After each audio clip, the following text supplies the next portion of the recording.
Bueno, ahora veremos radiación térmica. Aquí vamos a actuar exactamente igual como lo hicimos en el efecto fotoeléctrico. Tenemos un experimento, tenemos unos resultados experimentales, tenemos una teoría clásica, en este caso el electromagnetismo y las ondas electromagnéticas, y tratamos de explicar a la luz de esa teoría los resultados. Como en el efecto fotoeléctrico, la teoría que tenemos queda corta y hay que inventar una nueva teoría. Bueno, este conjunto de teorías, tanto los que explican efecto fotoeléctrico como la radiación térmica, son teorías que llamamos cuánticas, ¿no? Entonces, en la lección anterior les comentaba sobre que había una explicación clásica y una explicación cuántica. Bueno, ¿a qué nos referíamos en el efecto fotoeléctrico con cuántica? Entonces, resulta que la luz, según este nuevo modelo, pues está hecha de partículas, ¿no? Entonces, las partículas, de cierta manera, hacen que se discretice la energía, que la energía vaya como en paquetes, como encapsulada en unos paquetes, ¿no? A eso es a lo que llaman cuantizada. Entonces son unos cuantos de energía que componen la luz. La versión que teníamos anteriormente era una especie de fluido, ¿no? Entonces teníamos nuestro vector de Poynting y algo que va fluyendo como si fuera agua. Entonces la energía fluye de esa manera de forma como continua, no fluye a pedazos por partículas, no está cuantizada. Entonces, bueno, ahora sí vamos a comenzar con lo que tiene que ver con radiación térmica. Entonces, ¿a qué llamamos radiación térmica? Es una radiación igual, normal, la de siempre, la que hemos estado trabajando, las ondas electromagnéticas. Cualquier cuerpo en la naturaleza recibe y emite radiación, ¿okay? Sin embargo, en física, pues se hacen experimentos que sean un poco más controlados, es decir, se suelen usar objetos que estén, por ejemplo, en equilibrio termodinámico, es decir, que todo el objeto esté a una misma temperatura. Entonces, supongamos que tenemos este objeto acá, ¿no? Él va a radiar en todas las direcciones, independiente si él está en equilibrio termodinámico o no. Pero existen experimentos que se hacen asumiendo que este cuerpo está en equilibrio termodinámico, es decir, le podemos asociar una temperatura, ¿no? 30 grados Celsius, 50 grados, o las escalas que usamos más frecuentemente en física, que son grados Kelvin. Bueno, ¿cuál es la importancia de tener un cuerpo en equilibrio termodinámico? Pues que vamos a tener un espectro de radiación, es decir, las ondas electromagnéticas van a estar muy bien descritas. Para que un cuerpo esté en equilibrio termodinámico, puede ser que sea un cuerpo aislado, ¿no? Pero como estos cuerpos que vamos a trabajar emiten radiación y ahí hay energía, entonces va saliendo energía del cuerpo. Si va saliendo energía del cuerpo, su temperatura tendería a bajar, ¿no? Nos dice la termodinámica. Entonces debe haber una fuente que esté metiendo energía al sistema de tal manera que esa energía salga en forma de ondas electromagnéticas. Entonces, radiación térmica llamamos simplemente al espectro de radiación, a las ondas electromagnéticas que salen de un cuerpo que está en equilibrio termodinámico. Entonces, ahora veamos nuestro esquema experimental. Bueno, entonces aquí tenemos un objeto a temperatura T.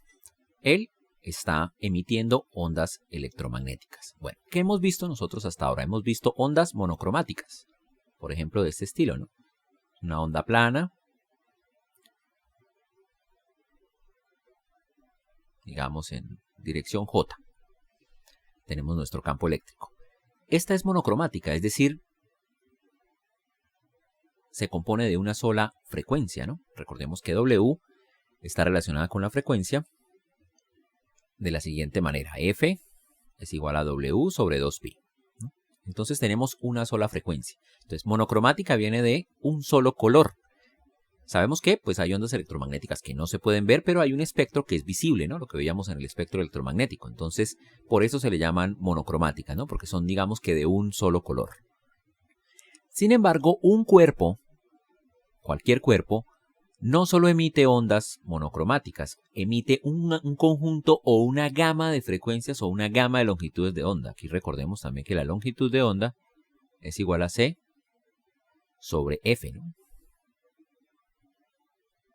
Entonces este cuerpo no emite un campo eléctrico de este estilo. Emite más bien una suma. Entonces es algo más o menos así.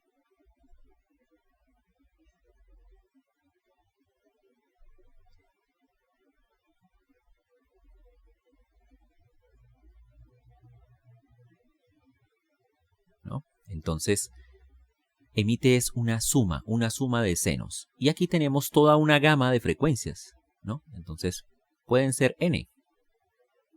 Bueno, realmente aquí estoy con un espectro, lo que llaman un espectro discreto, es decir, frecuencias que pueden ser, por ejemplo, 10, 20, 30, 40, 50, 60.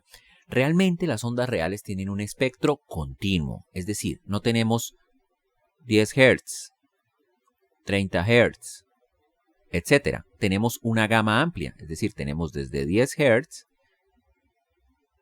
digamos, hasta 5000 Hz. Pero existen componentes acá que tienen todas las frecuencias. Entonces, digamos que esta suma discreta pues no es tan real, pero digamos que más o menos describe lo que está ocurriendo acá. Entonces vamos a tener acá un espectro continuo, es decir, ondas electromagnéticas de muchas longitudes de onda o muchas frecuencias que están muy juntas entre sí. Bueno, debido a eso, aquí vamos a hacer el siguiente arreglo. Aquí ponemos una barrera y dejamos pasar poquitas ondas. Y aquí vamos a colocar un prisma. ¿Por qué? Porque es que el prisma nos descompone todas estas en varias de estas en diferentes distancias o en diferentes ángulos. Entonces, cuando esta onda llega acá, en diferentes ángulos vamos a tener diferentes longitudes de onda, pero vamos a saber con este detector de acá, con este detector, vamos a saber cuál es la intensidad de cada una de las frecuencias. Entonces, con cada una de las frecuencias o longitudes de onda vamos a tener una intensidad.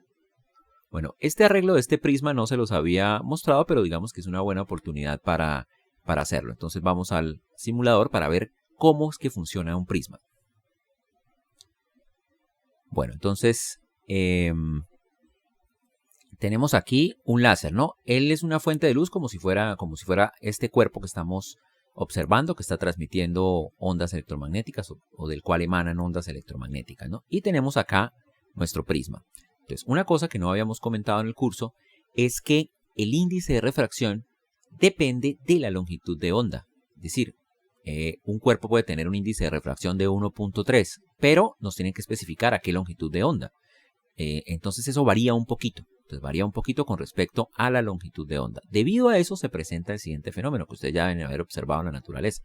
Entonces tengo aquí un prisma, aquí esto por lo general se usan aquí de 60 grados, y vamos a hacer pasar la luz a través de él, ¿no? Entonces miren lo que sucede. Entonces lo que sucede es que aquí hay, bueno, un rayo que es refractado y otro que es reflejado. Venimos por aquí, aquí hay reflejado. Observen que aquí también vuelve y se presenta el fenómeno de la descolorización de la luz. Y aquí uno tiene las componentes. Entonces uno puede poner el detector donde uno quiera, ¿no? Entonces yo puedo poner el detector. Si pongo el detector por acá, pues el que me va a detectar un conjunto de componentes de frecuencia, ¿no? No una sola frecuencia. Pero si yo lo pongo, por ejemplo, por aquí, a cierto ángulo, pues solo voy a registrar, digamos, el naranja. Entonces por aquí tenemos rojo, por aquí tenemos verde, todo el espectro está por acá, ¿no? Entonces si lo pongo por acá, pues voy a obtener solamente verde, etcétera, ¿no? Si lo pongo por acá, voy a obtener este. Entonces a eso se refieren con el ángulo en el montaje experimental, ¿no? Entonces en cada ángulo yo voy a tener una frecuencia y en cada una de ellas voy a obtener una intensidad, ¿no? Intensidad 1, intensidad 2, intensidad 3. Bueno, en realidad lo que vamos a obtener es una intensidad que depende de la longitud de onda. Bueno, esta intensidad que depende de la longitud de onda no tiene las mismas unidades que tiene nuestra intensidad común, ¿no? Nuestra intensidad común, ¿qué unidades tiene? Entonces tiene julios por metro cuadrado por segundo. Y esta I de lambda va a ser la misma I por unidad de longitud de onda. Entonces le tendríamos que aumentar metros, porque la longitud de onda está en metros. La idea es que la intensidad que teníamos acá se obtiene si yo a I de lambda le multiplico longitud de onda, ¿no? Por lo general, uno le multiplica una franja de longitud de onda y con eso va a quedar la intensidad. Bueno, más adelante vemos, digamos, esto en términos matemáticos más rigurosos. Bueno, vamos a ver ahora los resultados experimentales o el resultado de un experimento típico en este caso. Bueno, acá tenemos los resultados para un cuerpo que está a una temperatura de 1000 kelvins por aquí y otro a una temperatura de 1200. Entonces vamos a tratar de descifrar esto. En este eje que tenemos, el I de lambda que les había comentado, ¿no? Nuestra intensidad, pero ojo que las unidades son diferentes, ¿no? Son por unidad de longitud de onda. Entonces, I depende de lambda. Entonces acá separamos cada una de las frecuencias o de las longitudes de onda y medimos la intensidad. Esto se dibuja contra la longitud de onda. Entonces, por ejemplo, para el cuerpo, cuando el cuerpo está a 1000 grados Kelvin, ¿cuál es la intensidad cuando yo tengo, por ejemplo, cuando mido una longitud de onda de 6 micrómetros? Tengo esta intensidad que está acá. Y entonces, para cada longitud de onda, yo tengo una intensidad. Bueno, acá, este lambda máximo que observamos aquí, bueno, como ya se dan cuenta, depende de la temperatura, ¿no? Entonces, existe una longitud de onda, acá, por ejemplo, más o menos está en 2.9 micrómetros, tenemos un máximo de intensidad. Entonces, cuando hacemos la curva de intensidad, esa longitud de onda que detectamos por acá en algún ángulo, pues va a ser la que mayor intensidad tiene, ¿no? En este caso por aquí, ¿no? Bueno, ¿qué pasa si aumentamos la temperatura? Obtenemos esta curva de aquí. Vamos a tratar de pegar los puntos para que quede un poquito más claro. Es esta curva de acá, ¿no? Y finalmente va para 0. Bueno, longitudes de onda bajas, pues tiene baja intensidad. Altas, muy altas, baja intensidad. Y lo mismo, en cierto valor de la longitud de onda existe el máximo valor de intensidad, ¿no? Entonces, a ciertas longitudes de onda uno obtiene el máximo de intensidad. Ahora, como ustedes observan acá, este cuerpo que está a 1000, está a una temperatura menor, parece estar emanando menor energía, ¿no? Y el de 1250 emana mucho mayor energía. Entonces, ¿qué sucede con el lambda? Para esta temperatura, el lambda es 2.9. Pero para esta temperatura, el lambda disminuye, ¿no? Disminuir lambda significa aumentar la frecuencia. Entonces, esa frecuencia que lleva al máximo aumenta, ¿no? Y la longitud de onda disminuye con la temperatura. La longitud de onda disminuye con la temperatura. Entonces, es una característica muy básica de este tipo de resultados experimentales, ¿no? Entonces, ahorita vamos a enunciar los resultados experimentales. Hay otro resultado experimental que es cuando uno hace la integral. ¿Qué es la integral? El área bajo la curva de cada una de estas dos curvas. El área bajo la curva de cada una de estas dos curvas está relacionada con la temperatura. Pues es más obvio acá del experimento, ¿no? Si uno aumenta la temperatura, el área bajo la curva aumenta. Bueno, ustedes dirán acá hay un conjunto de puntos. ¿Cuál área? Pues la idea es que el experimentalista une los puntos, hace una gráfica y calcula el área bajo la curva, ¿no? Puede ser poniéndole aquí cuadraditos, ¿no? Experimentalmente existen técnicas cuando uno tiene un conjunto de datos. Obviamente los datos que toma el experimental son mucho más refinados, toma muchísimo más datos acá, entonces él es capaz de obtener el área bajo la curva, tanto de esta curva de aquí como la de acá. Entonces observamos que, primero, donde queda la longitud de onda, donde ocurre el máximo, disminuye con la temperatura, un aumento en la temperatura. Y segundo, un aumento en la temperatura hace que se aumente el área bajo la curva. Entonces vamos a poner estas dos características experimentales en palabras. Bueno, inicialmente vamos a hablar de lo que se conoce como la ley de Stefan. Antes de esto, entonces vamos a hacer una definición. La intensidad total, que vamos a llamar I, es igual a la integral desde 0 hasta infinito de I de lambda por de lambda. Las unidades de I, ¿cuáles son? Las que veníamos trabajando. Julios sobre metro cuadrado sobre segundo, o sea, vatios por metro cuadrado. Ahora, I de lambda, ¿qué unidades tiene? Las mismas, solo que con otro metros acá, ¿no? Es decir, metros al cubo, digamos. Multiplicado por metros, que es el de lambda, entonces nos dan las unidades de I. ¿Okay? Bueno, entonces, la ley de Stefan dice lo siguiente. Esta ley dice que la intensidad, es decir, esta que acabamos de definir acá, la intensidad es proporcional a la temperatura a la 4. Es decir, aumento en la temperatura, hay un aumento en la intensidad, que es la integral o el área bajo la curva, ¿no? Entonces, matemáticamente sería así. La intensidad, esta, la total, es igual a una constante por T a la 4. Donde esta constante está dada por 5.67037 por 10 a la menos 8 vatios, o sea, julios por segundo, sobre metro cuadrado por Kelvin a la 4. Entonces, la unidad que vamos a utilizar de temperatura es el Kelvin.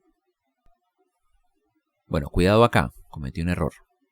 No es por Kelvin, sino dividido en Kelvin a la 4. Así de esta manera, ¿no?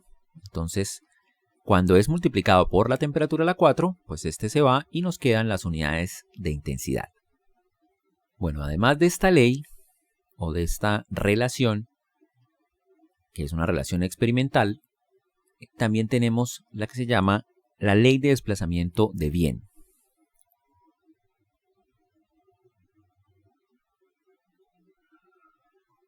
Bueno, esta ley habla sobre cómo es la relación entre este numerito de aquí, que es el lambda al que ocurre el máximo, y la temperatura. Entonces, es de la siguiente manera. Lambda máximo es igual a una constante, es 2.8978 por 10 a la menos 3 metros Kelvin dividido entre la temperatura. Entonces, bueno, ¿qué podemos observar aquí? Si tengo cierta temperatura, pues obtengo cierta lambda máximo, que es el lambda al cual ocurre la intensidad máxima. Si T llega a aumentar, por ejemplo, aquí por ejemplo pasa de 1000 a 1250, lambda máximo debe disminuir. Por eso se llama ley de desplazamiento, porque si uno aumenta la temperatura, el lambda se desplaza, se va desplazando en este caso hacia la izquierda. Bueno, para, digamos, apreciar un poco más todas estas cosas de las que les estoy hablando, pues vamos a utilizar el siguiente recurso. Bueno, aquí tenemos entonces nuestra intensidad como función de la longitud de onda y tenemos nuestra longitud de onda. Bueno, vamos a hablar primero de esto que aparece aquí, Spectral Power Density. Bueno, esa I de lambda en algunos libros pues tienden a llamarlo de ciertas formas, poniéndole nombres, por ejemplo puede ser radiancia o en este caso densidad de potencia espectral, pero lo importante acá son las unidades. Entonces observemos las unidades. Estas están MW, que sería megawatts, dividido en metro cuadrado. Entonces aquí serían vatios, metro cuadrado, entonces ya tenemos nuestra intensidad. Y acá, además de eso, hacen una división en micrómetros, ¿no? Entonces, de tal manera que quedan unidades de metros al cubo, ¿no? De tal manera que cuando hagamos la integral, es decir, multipliquemos por d lambda, nos den unidades de intensidad. Y acá tenemos nuestra longitud de onda en micrómetros. Bueno, ¿qué tenemos por acá? Entonces, por acá dice black body temperatura de cuerpo negro, dice acá. ¿Okay? Entonces, bueno, resulta que para este tipo de experimentos también se usan un tipo especial de cuerpos que se llaman cuerpos negros, ¿no? Entonces, este tipo de cuerpos son muy más particulares y los dejo a ustedes para que investiguen a qué se refieren con cuerpo negro. Bueno, aquí tenemos entonces el Sol. El Sol está a cierta temperatura, ¿sí? Entonces aquí podemos tener varios objetos, ¿no? Por ejemplo, un bombillo. Entonces la radiación de un bombillo es esta, ¿no? Entonces observemos cómo es baja la temperatura, 3050, y pues obtenemos este espectro de acá. El lambda obviamente se corre porque el máximo queda por aquí, ¿no? Estos colorcitos hablan sobre en dónde estamos del espectro electromagnético. Entonces vamos a poner acá esas etiquetas. Por acá tenemos el ultravioleta, que es más allá del violeta, no es visible para los ojos. Y aquí tenemos todo el visible, ¿no? Arrancando del rojo, pasamos por amarillo, verde, azul y violeta. Y aquí es el infrarrojo. Infrarrojo significa antes del rojo, ¿no? Por aquí, en toda esta zona. Toda esta zona no es visible, ¿no? Entonces, si aumentamos, por ejemplo, la temperatura, vamos al Sol, por ejemplo, ¿sí? 5800 grados. Entonces, tiene su máximo en el visible, ¿no? Tiene su máximo ahí. Si seguimos subiendo, entonces, bueno, aquí podemos observar la ley de desplazamiento, ¿no? Claramente, ¿no? La longitud de onda acá está por aquí, a la que ocurre el máximo. Luego se va corriendo hacia la izquierda conforme aumento la temperatura, ¿no? Esa es la ley de desplazamiento, ¿no? Entonces se va desplazando el máximo, ¿no? Con respecto a la intensidad, que es la integral, ¿no? Entonces aquí la tenemos.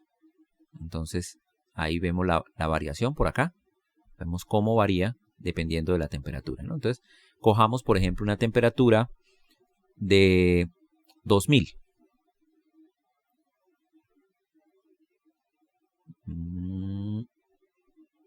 Bueno, por aquí. Entonces tenemos 9.07 por 10 a la 5 vatios sobre metro cuadrado.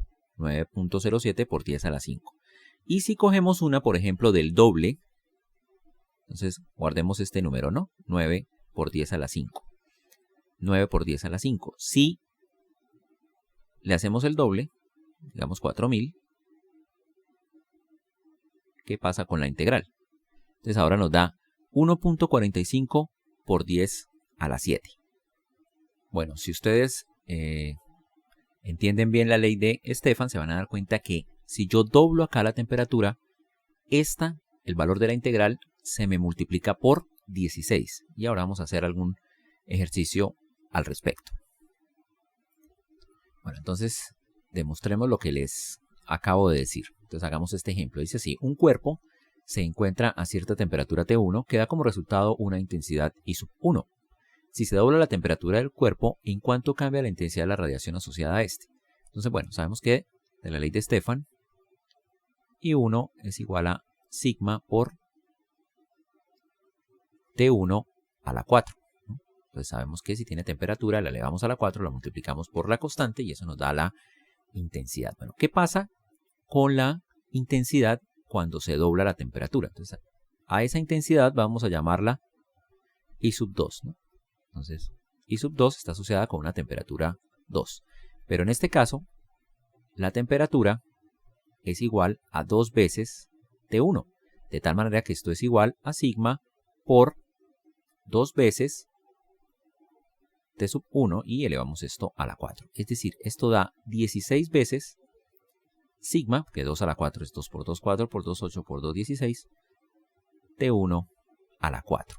Pero ¿esto a qué es igual? Esto es igual a 16 multiplicado por sigma T1 a la 4, que sería I sub 1. De tal manera que I sub 2 es igual a 16 veces I sub 1. Entonces, solo doblando la temperatura ya uno obtiene una integral 16 veces mayor.